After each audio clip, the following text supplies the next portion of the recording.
bringing news that matters to you. You're watching the Bahamas Tonight Northern Edition. Welcome back. We have more reaction to the proposed amendments to the Constitution ahead of the November 6th referendum. As the government moves ahead with plans to end discrimination based on gender through the passage of 4 bills, a local human rights activist is commending those efforts. Joseph Darville says he's happy with the proposed amendments, which he believes is long overdue. We have been in contradiction to our own Constitution, which speaks about equal rights, equal opportunities, etc. But when it came to women, of course, it was a different story. So now we have established, or we will have established within the Constitution of the Commonwealth of the Bahamas, that there will be no discrimination based upon gender.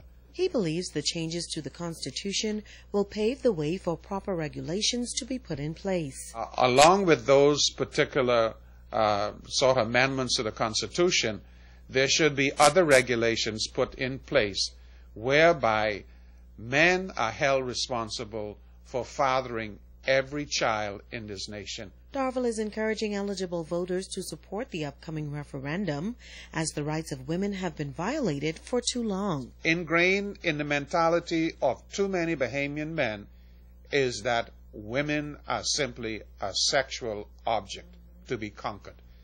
Now that calls into question another predicament when it comes to the male. Because the women are stronger in this country, they do the most when it comes to raising children and nurturing the family. Males sit back, and their only sort of prowess is to make sure that they can continue to produce children irresponsibly. Well, as the constitutional referendum and questions of citizenship engage the Bahamian public, the Free National Movement Grand Bahama Council has announced its support of the proposed amendments on gender equality. National Vice Chairman David Thompson.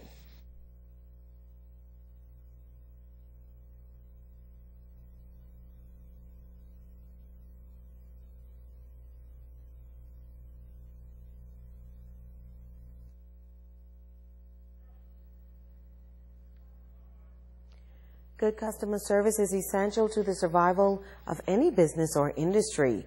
Before graduating from the Bahamas National Training Agency, students were educated on this vital service and its impact. During the commencement exercise, a graduate shared a recent experience. Shashina Roll has the details. The difference between exceptional customer service and poor customer service was seen firsthand by students who graduated from the National Training Agency program. As part of the 14-week course, the students traveled to a popular shopping mecca as undercover shoppers, and what they discovered, according to graduate Princess Munnings, was surprising. Some stores, we observed that employees only had enough good manners for the tourists, and so they couldn't spare a good morning for the natives. We saw noses turned up in reaction to our browsing. Some employees also gave a show of solidarity by bringing out the full staff, squad deep, to assist us. Notably in my experience was the display of indifferent service. Still in character, I questioned an employee about the store products and services was not met with any incentive to buy. I got those one-word answers. Fortunately, Munnings says the entire experience was not poor, telling those in attendance that there were those exceptional employees at a few stores who displayed exceptional service. I came in contact with employees who smiled, asked if I need assistance, offered me incentives, and invited me to come again. One store in particular made a lasting impression on me. The sales lady on duty welcomed me with a warm smile and actually offered me 30% discount on an item, even though I was only browsing. I didn't go there with intent to purchase, but because she was so friendly and inviting, I spent my money. The graduate says she will never forget this experience and what it has taught her. I've learned the 6 keys to success in service. I like to remember it as piece of cake because the acronym spells out P-C cake. P, pride. You are to feel good about what you do.